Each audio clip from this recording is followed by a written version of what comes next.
you're not familiar with my work, I need to give you a background here, because I'll start sharing with you measurements and stuff, and I'd probably appear as a new age weirdo with no interest in science or physics if you don't know the background. If you haven't seen my pendulum science video, I recommend that you see that first. And in there I describe how a researcher in orthomolecular medicine showed my wife and I a version of applied kinesiology where you would hold a pendulum over something, and if your body wanted it, the pendulum would start to swing one way because of the just slight twitching variations of the hand, and if your body didn't want it, it would start to swing the other way. And for me, the negative is counterclockwise, positive is clockwise. And one of the ways that we have, or several ways that we have tested this, is I can take the root end of a hair and test the minerals in it to see what is or is not in the hair, and then we send off a larger tissue mineral analysis of hair roots to a lab, and always it comes back that the lab report is identical to what I find with the pendulum, but the lab report is more accurate as far as numbers. So that's why we go through the cost of going through it, but it always is consistent. Also, whenever we need AA batteries, I go to the refrigerator where I've got a bag of batteries, and usually about a third of them are dead because we just keep it stocked up. We don't put any dates on them and stuff. And so what I do, if we need a battery, I'll set some of the batteries out on the counter, and I will test the ends of them. And if I get an ion reading off the end of the battery, then I know it's got a charge to it. If I don't get any reading at all, then I know it's dead.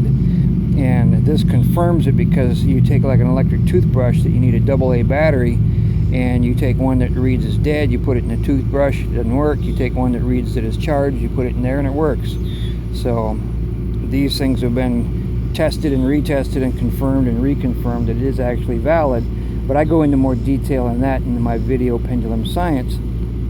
And then it'd be helpful if you saw my video on crazy orgonite discovery, because somebody brought me some orgonite, and I started testing orgonite in different sizes and shapes and compositions and stuff, and discovered there was a field that I labeled as an Otter's field, an organic tracking and targeted restoration system.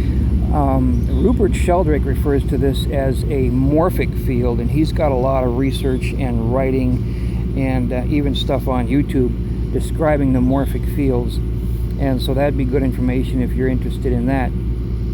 Then I have the video and Ormus Mystery, because by taking Ormus, we were actually able to tap into what people call the Akashic Records, an ethereal library that I'm tapping into for element samples, where I can actually hold this pendulum over something and think a mineral, and it will tell me if the mineral is in there by the direction that it goes. So it's very odd, because that way we can access all 118 minerals on the periodic table just by thinking it, because of the Ormus.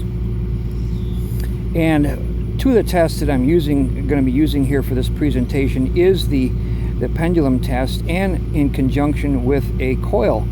And what happens with the coil, with a 1/4 inch spacing, the coil EMF will get caught up in the coil, and what will happen with it is, off the counterclockwise method, at least in the northern hemisphere, counterclockwise cations, or cations for the purist, positively charged ions will start flowing off at this side, and off the clockwise side, anions, negatively charged particles, or anions for the scientific purists, will flow off on this side, and I can detect this then with the pendulum.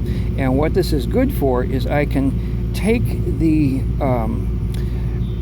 use this with the EMF interface, and I can move toward an object like orgonite or something, and if suddenly the field stops generating, I know that I have entered into an interference field, and I don't really need to know the accuracy of what is in the interference field. I just need to know that it's there and what the distance is, because that tells me pretty much about the strength of that field.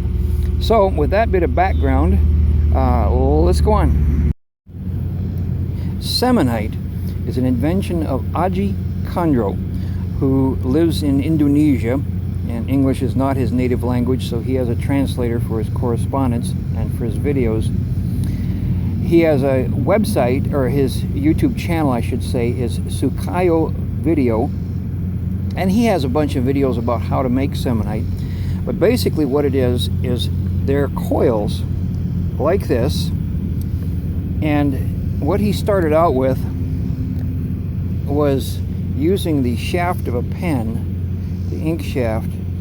He started winding the coils around it, because that's about a 3mm shaft, and I was able to find, by taking my a pen into Home Depot, I was able to find a 4-foot rod in the hardware section that was 3mm across, and that's what I've been using for mine.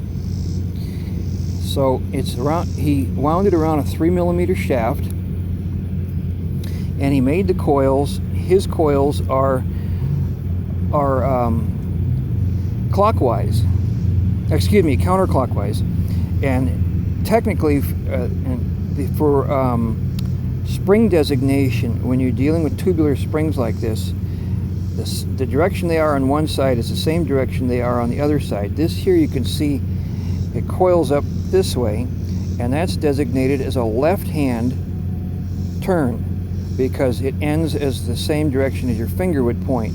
Aji winds his with a right hand turn, and I found out the difference of it is very similar to like a magnetic water softener, because if you put a North Pole induction into water, it will soften and acidify the water.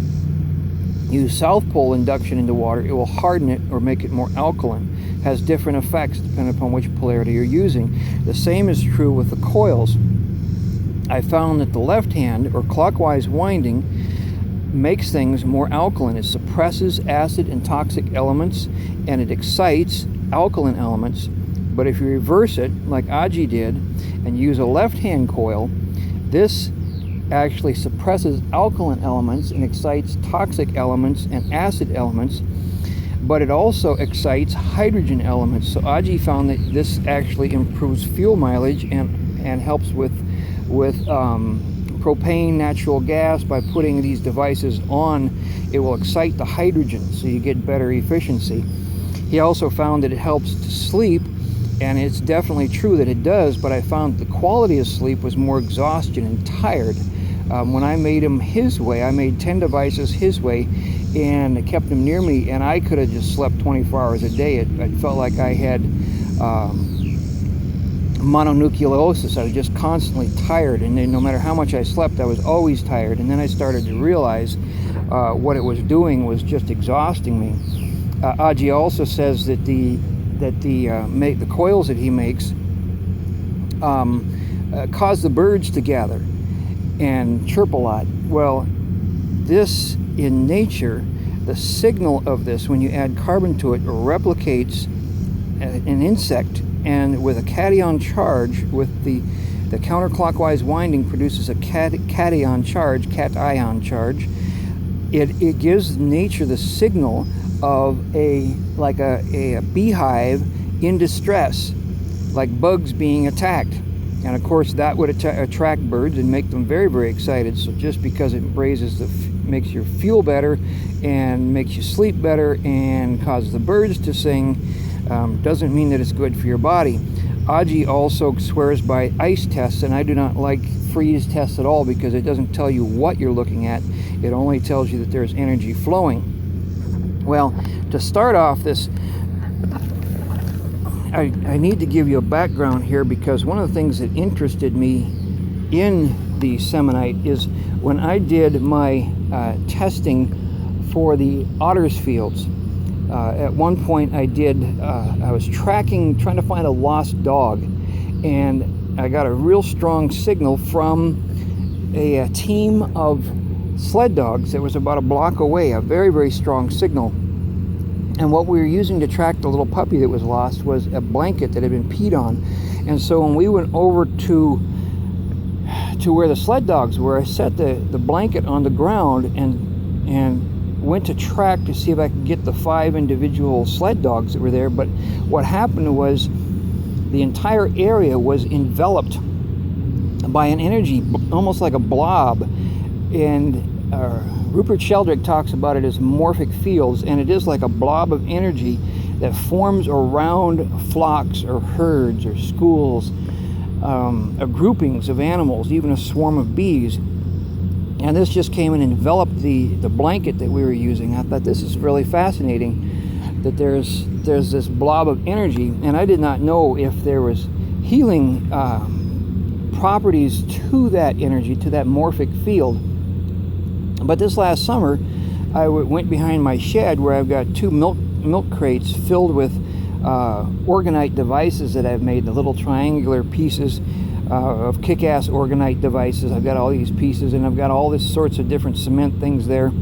I got 2 of these behind my shed, and when I went behind the shed, a deer scrambled up. It had been laying about 10 feet away from the 2 totes that I had behind my shed, and when it went to walk away, its right leg was I wouldn't say it was broken, but he was favoring it. He couldn't walk on it, so it was injured. It must have been hit by a car. But I thought that was really interesting, that here he was, of all the places he decided he wanted to lay down to be healed, he was laying 10 feet away from these 2 milk crates filled with all these devices. I just thought, well, maybe it's coincidence, maybe it was just because he liked my shed, it could be anything. Maybe there was nothing to it. I just put that in the back of my mind to think about. And a couple weeks later, I found a squirrel that had accidentally gotten into my shed and gotten the mouse poison. So this squirrel was dying, and he was laying 10 feet away from a split pyramid that I had set outside, a grouping of 4 of these triangles. And this is just about a week or 2 after I saw the deer. The deer was behind the shed, the squirrel was in the woods where I'd put the split pyramid. And again, 10 feet away. So I thought, well, is there something? Is this just coincidence that happened twice? Or is there some healing property in the morphic field of a group of animals? So anyhow, when I started looking into what Aji had made with the Cemenite, he had these groupings, and I thought, well, does this replicate bees? Does this replicate a swarm of bees? Does this bring up and start up and work with the morphic fields? So I thought, well, let me check this out. So I wound up a bunch of the coils the way he said to make them, and here they are. And I used the shaft of a pen, because he says to use 3mm, and the shaft of a pen is perfectly 3mm. I don't know if I said that or not, but that's what he started with. So I wound them up, and then I didn't have cement with me, so I added diatomaceous earth, which is just ground up shellfish. It's actually from a shell-forming algae. That's the deposits of it. It's good for your health. It also kills bugs. But anyhow, it's high carbon, so I wanted to know about the carbon effect once I put it in here. So I mixed the diatomaceous earth in here and set it down, and I went to do a test with it to see how far the fields were. This interrupted the EMF interface with this thing out 40 feet. Out 40 feet I could detect no interface, just this amount. So I thought, okay, you have my attention. That's quite a strong field for something that's so small and simple. And it weakened the field all the way out to 100 feet. So if I walked in from 200 feet, I'd get to 100 feet, it would start to weaken. 40 feet away, it would completely stop the interface. So that let me know that there was really something behind this. And I need to say here too that some things that are particular about Aji's thing is he casts the devices in cylindrical shapes like this, in cement. And I've been using cottage cheese containers because they're fairly cylindrical, but they give you a nice finished edge on them. And the other thing about his windings, I said that they're 3mm in the center, but the other thing that's important about them is, let's get this focused here, is that they are at least as long as they are wide, up to 1.5 times as long as they are wide. Aji says that the power drops off if you go any shorter or any longer. And I went and did a test on this to verify that, and it definitely was true. And what I did was I took a cone that had a little bit of a dip in it, and I set one of these on there, and I could test, because with a cement cone, the energy flows up and out. But with one of these on it, it diverts the energy sideways out the ends of the coil. And so I tried different sizes, and sure enough, just like Aji said, that anything that was shorter than being the same length as the width did not generate hardly at all. Anything that was longer than 1.5 times the width did not generate anything at all. And Aji says that the sweet spot is about 1.3 times as wide, or as long as it is wide. So when you're cutting these, that's what you want to shoot for. No shorter than the same width, and no longer than 1.5 times the width. Okay, now let's get down to the nitty-gritty on how to make these things. This is that 3mm shaft that I got from Home Depot in the hardware section.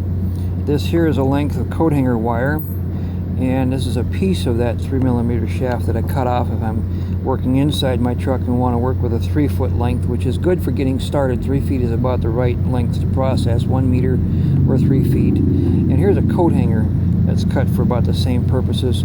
You can use a coat hanger, but it's less than 3mm in width, and that means that you're going to have to use almost twice as many coils to get the same amount of power. Now the advantage of using a rod like this is you can actually you can wind it by hand, or you can actually take and put it into a drill and tighten it up, and that way you just stuff the end of the wire in here and then hang on to it and then just start cranking it up. Now remember, for Aji, for making fuel stuff, you want to be winding it counterclockwise. If you want it for your health stuff, you want to be winding it clockwise. So let's go back to that. Now the wire that you use, in order to save money, I mean, you could buy the 24 AWG bare wire single, but it's quite expensive. The cheapest way to do it is to get this stuff. This is Cat 5E, and this is UPT cable, networking copper cable, 24 AWG solid bare copper wire. The important thing to remember here is that this is solid bare copper wire. I got this off of Amazon. It's 500 feet for $50, which is about the price you expect to pay. If you see it cheaper than that, it's usually because that it's not solid bare copper wire, it's aluminum wire with a copper coating. So stay away from that, because the aluminum wire does not keep its form when you're winding it up. It'll unwind itself. Now the advantage with using this type of cable is, when we look here, that it actually consists of 8 wires. You're actually getting 8 wires. So you can go to like Home Depot and buy this stuff off a reel per foot. Lowe's has it also. By the foot, it's about 18 cents a foot, I think is what I paid for it. But you're still getting 8 wires. And that's a good way to start it, to see if it's something you want to invest more money into. I really recommend going to these things. I'm just finishing up my first 500-foot roll here, and I just told my wife to order another one off of Amazon. How to process these? They come in pairs. There's the green with a white wire, that white wire with a green stripe to it, and the other colors have a similar setup. And the white wires are slightly a little more less of a coating. They're not as stiff as the colored wires. So in order to break these apart, like if you're starting small, measure off 3 feet of this and then cut it. And I should tell you that in order to start off with this, one thing else that's in here is this. This is a dental floss. It's like dental floss. It's made to give support to the cable, so that as you're dragging it through the wall, you don't end up breaking any of the wires that are inside of it. It gives it added strength. But if you pull this will actually just zip open this outer coating, or you could just rip the coating itself and just pull it apart that way. So there's 2 different ways to separate it. Now the interesting thing is here that the most difficult part of all is to separate these twins, these pairs. because they are really tightly wound together. Now when I first started out, I just started unwinding like this, and it took forever to unwind it. And Aji showed me a trick that you start out like this, but then what you do is you take where the two meet, and you take the white one and you get your fingernails in there and you just pull back a little bit on it, and what's happening then is the white wire will begin to fold up like that. And as it gets bigger, if you're doing a long run, I've done up to 30 feet. As it gets bigger, you want to move your hand down and grab it toward the head of this wad. And the reason is, if you hold it back here, everything will start to jam up and it will come to complete stop. But if you hold it at the head, then it will continue to feed it out. And this wire here is about 3 feet long, and 3 feet will actually hold 30 feet of wound wire at 3 millimeters width, or 3 millimeter shaft.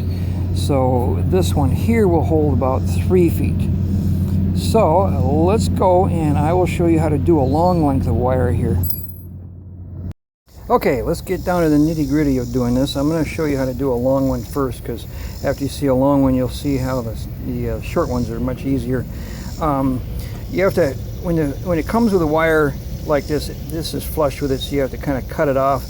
And then it comes with a strand of like dental floss, which some people, what they like to do is just take that dental floss, and this is made to strengthen the wire as it goes through the wall, gets pulled. You can just pull that and that will cut the sheathing open, but you can also just rip the sheathing off by itself just by grabbing onto it and pulling it. So if you're going to be doing a long run, like I'm going to do 30 feet here, I start out by taking all the wires except for one. I just always start with blue, and I just tie them to something, give them an overhand loop. There we go, an overhand knot. Hopefully that'll hold for me. And then I take the Cat 5e wire and I go for a walk with it. Gonna stretch it out to 30 feet. 30 feet is about to the length of this light on the side of my truck. Now I'm going to go back up here, and this would go faster if I had more people working with me, but it's just me. So I'm going to take and pull this wire here. Let's go for a walk. And this is the sheathing and the dental floss that we're cutting off here. Okay, we get down to our 30-foot mark, and the thing to remember here is when you get to this point and you're ready to cut it, do not cut it on this side of where you ripped, because getting it started is a pain. Don't cut it here, cut it back here. That way you have something to hang on to when you go to start it again. Then you got it handy, so you can cut it here. Okay, let's cut that. Now what did we say? We're going to start with blue. So the blue was not tied at the other end. So we're going to take the blue here, and if everything goes according to plan, you should be able to pull on the blue, and there it goes. It's coming out from the wire, just pulling it straight out. So we've got the blue separated out. Now what we're going to do with it, we're going to walk back up to the front. Let me straighten out my camera here. We're going to walk up to the front, and we're going to start and get our fingernail in there. Now remember, the white wire with the blue stripe on it is the weaker of the two. It has less of a sheathing, it's more flexible. So then we're going to unwind a bunch of this. And we're going to tie the blue wire to an anchor. Now here comes the tricky part. You get your fingernails in here, get this loosened up, get your fingernails in here, and you can see that that's building up. And what you want to do is you don't want to pull it from here, you want to pull it from here, because everything will jam up if you pull it from here. And as you're pulling along, you'll see it expands. So you just you can keep this handy. But if this gets too tight, it'll be like a brake. So we can just walk along here. Oh, we got a twist in the wire here. Might run into a few of these on as we go. And you can see what we've got here. It's, we just keep walking along, and I'm just letting the other part just follow us along there. And this is so easy, and it's so inexpensive because you're paying 18 cents if you buy it by the foot, or 10 cents if you buy it by bulk per foot, which gives you 8 feet. Because there's 8-foot lines, or 8 lines going through there. Okay, so we've got this one, and although it's twisted up and looks like it's ready to go, it's not symmetrical enough. So we're going to pull it apart, try to get some of the kinks out of it. While we're walking back up front where we've got our drill, and you can see I've already done an orange and a white already. There we go, we got all the kinks, well, most of the kinks out of it. Now let's take our drill. Remember what I said, you got the chuck, and you just put the wire down in the chuck, and then you start going and winding with it.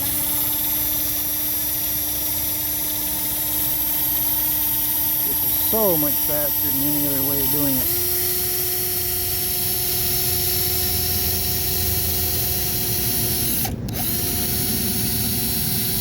Of course, you get good calluses doing this. Some people prefer to keep their fingers further away from the thing. I tried gloves, but the gloves just kept getting twisted up in there, which always made a mess.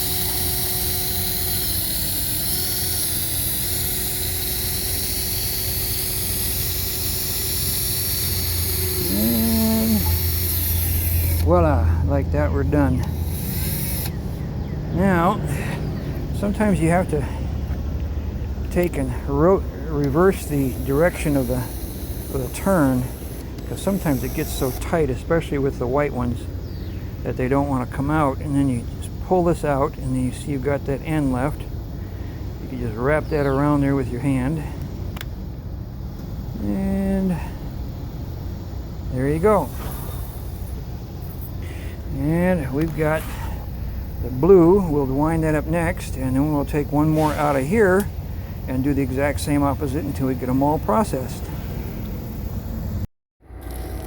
Like, wow, man! Let me show you a short length being done here. Okay, so here we got our wire.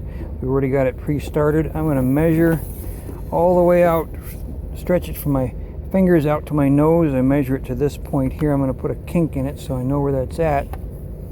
Then we're just going to take this and just start stripping it out till we get down to the kink. There's the kink there. That's 3 feet or 1 meter. Let's go just beyond that. We're going to cut this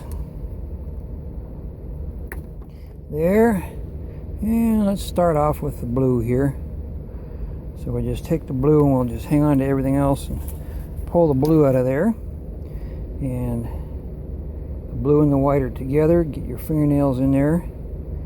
And I like to get a hold of the blue and just kind of twist it like this until we get it started. And then get your fingernails into this, dig them in, and start pulling. Pull, pull, pull, pull, pull, pull, pull. And there, it pulled all the way through. We're going to pull that, straighten that out. And we'll actually, the blue's a lot less crooked. It's smoother. So then we're going to take this wire and we're going to hold it with the thumb, and we're just going to start winding. And if you're going to do it by hand, you don't have to make sure that the windings are tight, because once you get a bunch on here, that you can take and actually just push them together, and that will make them tight and smooth. And just keep winding. And this is that 3mm rod that I got from Home Depot.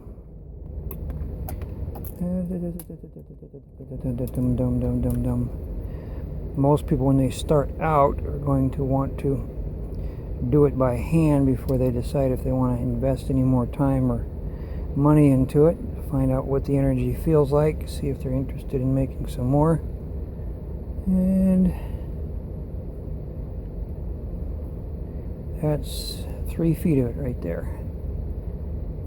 Twist that up, and I pack these together, and that makes them even though I'm going to be stretching them out in a little bit here. That turns pretty much even. Pull the rod out, and then, matter of fact, there's a little bit of daylight showing in there, so I don't really have to stretch it out by much. Just stretch it out just a little bit. There we go.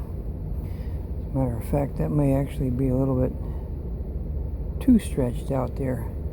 So if you get it too stretched out, you can actually put it back on the rod and push it back together again. We'll just call it good just like that. That looks good enough to be cut. So that's how it's done, and that's for doing the short lengths. 3 feet is about a good length to work with. It's just about the right size if you're starting out. So that's what it is. Okay, now let's talk about cutting them. Here's a couple of the devices that I made. Aji says the best proportions to make these things are about twice as wide as they are high, so that's a good rule of thumb to work with. This one here's a little flatter. I use that as a coaster, and I'm pouring these in the bottom of cottage cheese containers. They work out really good.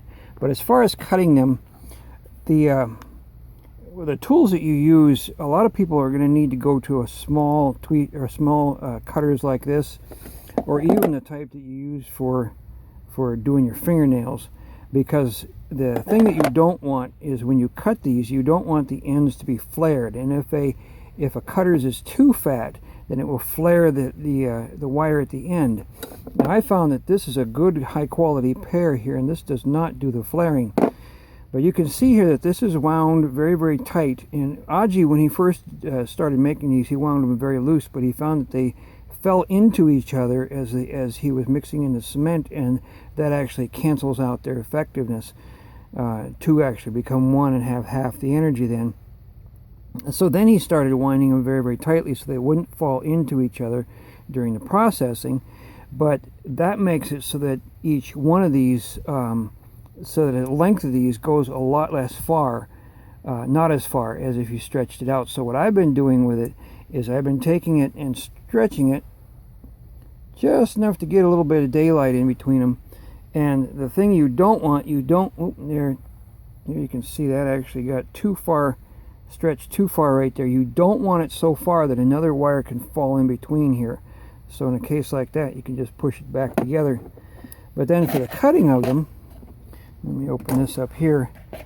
And what I've been doing as a measure is when I go to cut this, I have them peeking over the edge of this just slightly, and that gives me the 1 to 1.5. And it's very, very important that you sorry about bumping that. It's very important that you get these right. Remember, you don't want to go any smaller than the length being equal to the width, and you don't want to go any farther as far long as 1.5 times the width. So that's what you want to be looking for. And there, we're getting about right. I can use this as a, there we go. And I also found that for cutting these, I was holding it like this, and I actually ended up pinching my finger quite a few times. And so I found that by having it like this and then sliding this along my fingers, I don't pinch my fingers, because that really hurts. And if you're going really fast, you can actually get yourself to bleed. But so then you start and you just take your time, because the size is very, very important on this. You don't want to go too fast, and it's oftentimes it's good to toss one out somewhere where you can see it and inspect each one to make sure you're not getting them too big or too small. But that's how you cut them. And I got a little bit of cutting to do. What do you think? Snippity-doo-dah, snippity-yay. My, oh my, I'm just snipping away. This is the time-consuming part on it. And it's interesting because Aji, doing his right-hand turns, in the devices that he makes, he often tells people if the device you make doesn't pass an ice test that you should destroy your device. He said that it produces bad energy, or if you get any bad effect or bad feelings from your device, then you should destroy it. But when you start spending all this time cutting these things, it's like, I'm not destroying nothing. I made 10 of Aji's devices, and I did not feel good around them. My wife did not feel good around them because they were the right-hand turns on the coils. So I put them back in the woods until I can figure out how to use them for fuel. Let them make the birds happy back there. But as far as the left-hand clockwise windings, I have not found, of all the pieces that I have made, I haven't found a bad one. So there is no sense in destroying your handiwork, especially after you put this much time and effort into it.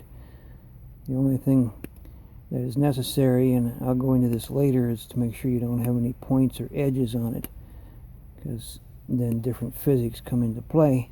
But this is the time-consuming part, and I do recommend that you use the left-hand clockwise windings for around the house, and if you want to try with the fuel, do the right-hand counterclockwise windings for the fuel.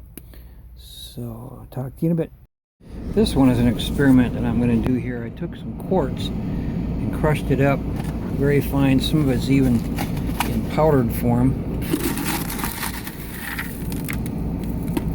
Very, very fine quartz. And I mixed quartz half and half with this. And I'm going to put the normal amount of cement in there to give it at least a half-inch coverage so I can grind the corners down again. And we'll see what happens with the energy fields once we get this tested. Okay, this is the one with the coils and the crystals in it. And what I did is I dumped the coils and crystals into the cement here, swished them around, and then put them into this container here. And I can see that I've got too much cement. Well, fortunately, because of the coils and crystals settled to the bottom, I can actually just pour off the extra cement back into the bucket here. There you can see the coils and the crystals in there. And I can reuse that cement for my next device. I can pour right away, and it's about the right kind of coverage. It works kind of good to do it that way, because that way you can see how much material, coils, stuff you have in the bottom, and then also how much cement you have on the top. And if in the drying process, maybe an hour later, you might notice that the cement is settling out from the water, and it's good to have a water film on top. But if you see any of the coils that are protruding out of the cement, just pour some more cement over it, because within an hour, you can pour cement over cement and it'll still be okay. And I would recommend that you either keep it covered with water or put a lid on it and set it aside for at least 2 days. You can go even up to a week. And the reason for that, it will cause the curing to be accomplished a lot more thoroughly, and the cement will get a lot harder. And the harder the cement, the denser it is, and the denser it is, it tends to have a lot more power. So let's put this aside. Let me show you how I process these. This is a Cemenite, left hand, half crystals, crushed quartz crystals, and half of the coils. And the quartz crystals, when I crush them, I don't crush them down to a fine powder. I leave chunks even up to about 1 inch thick, so I get a good variety. But there's a lot of opportunity for research to find out what's the best combination there. But anyhow, these work out really good because they give you that cylindrical look. And then what I do in the bottom is I tape a spacer. You can use a quarter or something, because if you put the cement in there, the bottom will sag down, and then you'll end up with a bump on your cement. And let's pop this one out here. There we go. And you can see, because I have that spacer in the bottom there, that this is bunched up. This is nice and flat, and this works good then as a coaster to set drinks on, because then it will give the anion charge and the energy charge to it. But what I want to show here is how to process these, because what you don't want on here is these sharp edges. And the reason for that is if you get sharp edges like this, nature will assume that it's an animal and will start. There's two different types of energy that how nature will respond to it. One way is if it's an individual creature, where you get the distributor field coming out, and the other way is if it's a herd or a swarm, and there's a whole different batch of physics that go with a herd or a swarm, and you want the swarm physics on this. If you want the individual physics, then you go with a cone or a pyramid. But you want the swarm physics, that's what all those little coils are for. So you want those corners taken down so that it's not, there's no confusion as far as to nature as far as what it is. So the easiest way to do this is I'm just find some nice cement here, and I scrape and rotate, scrape and rotate, scrape and rotate. And what I'm doing then is evenly, as I scrape and rotate, I'm taking down the edge here, and you can see that I'm leaving cement behind, kind of like a chalk drawing. And you can see there we're starting to get that edge taken down. But you just keep doing this and give it more an upright position here to get around the corner there. But by doing this, scraping and rotating, and you see the wrist action, there we're starting to get pretty good there. And then the other thing is on the bottom here, sometimes you get it quite, you get bumps and stuff on here. Well, the easiest thing to do there is just to scrape it like you're scraping, like you're sanding something. Rotate it around a little bit. And there we're getting all the... Okay, here's my latest and biggest device. This is in a tortilla container here. That I got this from a dollar store. And this is a big bugger. There we go. And this is a whole lot easier to work with containers like this. Now I've been scratching this off. I need to round it off a little bit more so I can chat while I'm doing my work here. But instead of using the PVC like Aji recommends, I like using something that's got a little bit of a recess in it, a little bit of a slant to it. It makes it easier to pop out. A person can also use buckets like this one here, even a 5-gallon bucket. Just be sure to lubricate it, and then it probably will be a little resistant to pop out until it's completely dry. But those work out really good. As far as the shapes are concerned, Aji recommends, and I think this is really wise, go to about twice as wide as it is tall, or even something like this will also work. Now this one here is a composition of half crushed quartz crystals and half coils, and I made it a little bit wider because once you get the crystals in it, it tends to beam up, and the left hand coils like this is beam up anions. The right hand coils like Aji makes beams up cations, positively charged atoms, but it's very, very powerful. Let me keep going here on this. Now it's interesting because the right hand Cemenite and the left hand Cemenite are kind of like yin yang, because each has their purposes. The right hand devices that Aji makes stimulate hydrogen in fuel, and he recommends making devices like this or smaller and then putting them underneath a fuel tank or underneath the fuel lines so that it can radiate up into the fuel, and it will actually penetrate through the rubber or through the stainless steel. And it's interesting, when I tested these without the crystals in it, the right-handed devices that Aji makes for the fuel will penetrate and affect hydrogen.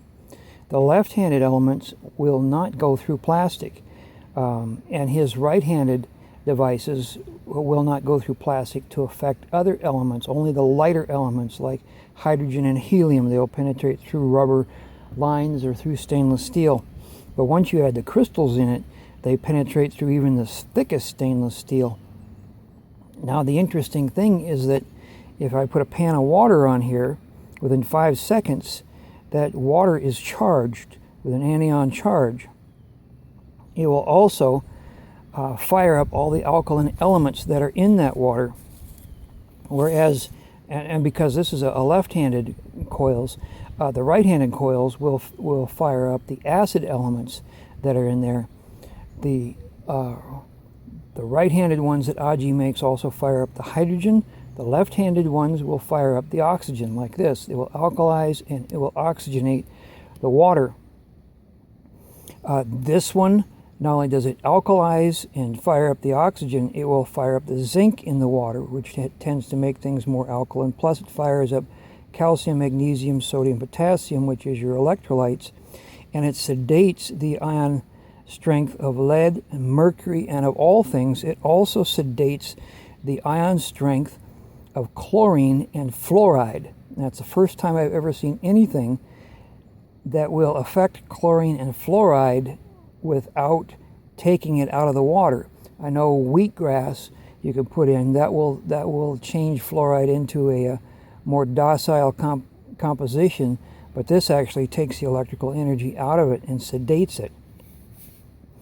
Let's see what else. The right-handed ones that AGI makes will also fire up phosphorus and sulfur and copper, which tends to make things more acidic. Also, it fires up the toxic heavy metals of lead and mercury, while this one sedates lead and mercury that might be in the water. When I checked with arsenic and antimony, neither of these touched arsenic or antimony, so those are left the same. Now, as far as the penetration of these, it's very, very fascinating because without crystals in it, the coils that AGI makes, the right-handed coils, will penetrate through plastic and metal and rubber coating to get to fuel, to get hydrogen, which is one of the lightest elements. But it's interesting because it will not penetrate through plastic to affect some of the heavier elements. So that is really fascinating. And also it will affect, if you put glass on it, these without crystal will affect water, will penetrate water through glass. But if you put something like this on it or something plastic, it will not penetrate through. It was also fascinating to discover that without the crystals, this will penetrate through glass, but it will not penetrate through even clear plastic, which is a very interesting phenomenon. But hydrogen will penetrate without the crystals. It will penetrate through rubber and through stainless steel or metal, or you can put this below a gas tank and it will affect the hydrogen and the fuel that way. But once you put the crystals in it, it becomes so much stronger. The right-handed devices of AGI's will generate a cation charge. The left-handed elements will produce an anion charge, and there is no collector field, there is no opposing charge, there's no drawback as far as an opposing charge being generated anywhere. It was also interesting when I added crystals to this that you could take stainless steel, like this pot here that's got a heavy stainless steel bottom on it, and put water on it in there, and it will penetrate right through there and affect the water right through the stainless steel. So the crystals do have a strong effect to it. Now, some of the issues that go with this that I've had issues with is all my life I've had high copper, low zinc, but now with these, it sedates the copper, excites the zinc. So now I have high zinc, low copper. So sometimes I have a hard time getting my brain to work right, and so I test myself and I find out that, well, I basically know now I'm always low on copper because the zinc is so jazzed up. So I take a little indium that helps to balance out the copper and the zinc. Also, the left-handed devices that I make here they sedate the ion charge of toxic elements like lead and mercury. And so what happens with the lead and the mercury that's in your body, it will become detached from where it's being held. It'll lose its grip, its electrical charge. So it starts to flow out. And a person can start feeling sick from that because you've got so much lead and mercury starting to drop out of your body. Now, I normally will do a couple coffee enemas a day just to keep myself clean. But what I've done now, and pardon me if this is a little gross, but when I get done with my enema and when I wipe myself, I'll check the toilet paper to see how strong the lead and mercury is. If it's still very strong, I'll go and do another coffee enema until I can wipe and not get it out. As long as it's flowing out, I'll let it flow and I'll keep it going. So that's something to consider, that these things will penetrate into you and will loosen up toxic elements in you. So you have to be on a detoxification program, or drink lots of water, or do coffee enemas, or take diatomaceous earth, which also helps to remove the stuff. Now, the ones that Aji makes, the right-handed ones, will help you sleep. A lot of people say that they make them relax. I found it just made me tired. And, you know, it helped me sleep, but I was tired when I woke up also. The left-handed devices, will keep you awake and give you energy. So you don't want these anywhere near a bedroom. It may keep you awake, and you don't want to be dosing yourself too late at night. Now, I have, let's see, also, if I haven't mentioned it before, these sedate chlorine and fluoride in water. So what I've been doing is testing it for city water. Just get some city water in here, put it on there, give it 5 seconds, and there's no more traces of it. The ions of it have been completely sedated. Let's see, as far as how to use these things, you can treat food with it, like put a pan on here, and you can, with these left-handed devices, you can alkalize your food, you can alkalize your water, treat the water that way. One of the things that I do, because with the crystals in it, it penetrates upward, just blasts anions. So as I drive down the road, I actually stuff this between my legs and sit on it.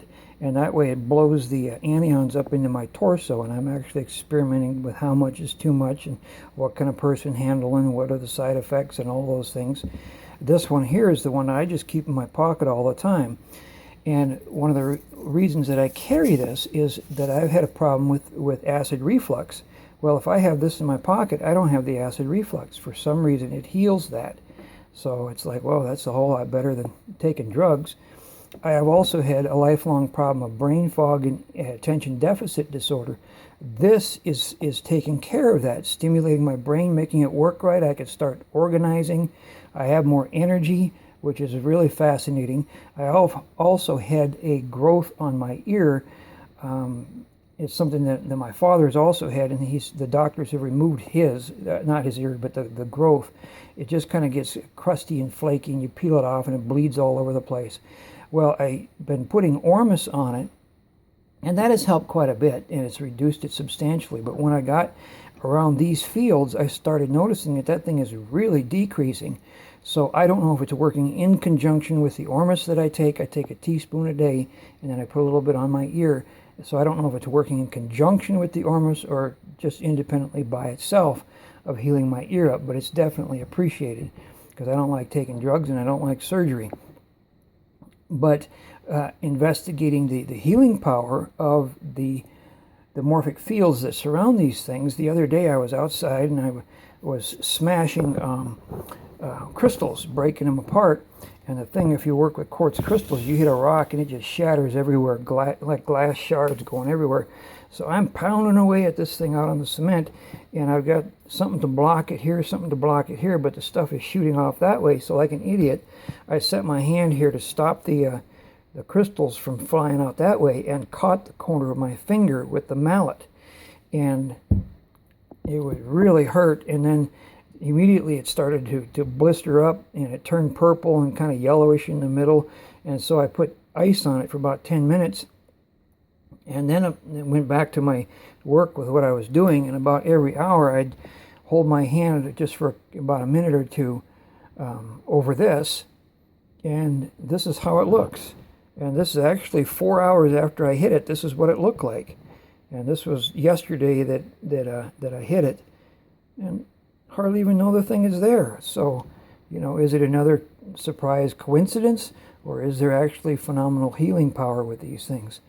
But anyhow, there is so much more research that needs to be done with these. I'm just beginning to investigate the left-hand devices, as Aji's been working with the right-hand devices. So feel free to make them yourself and to let me know what you've discovered. Thank you.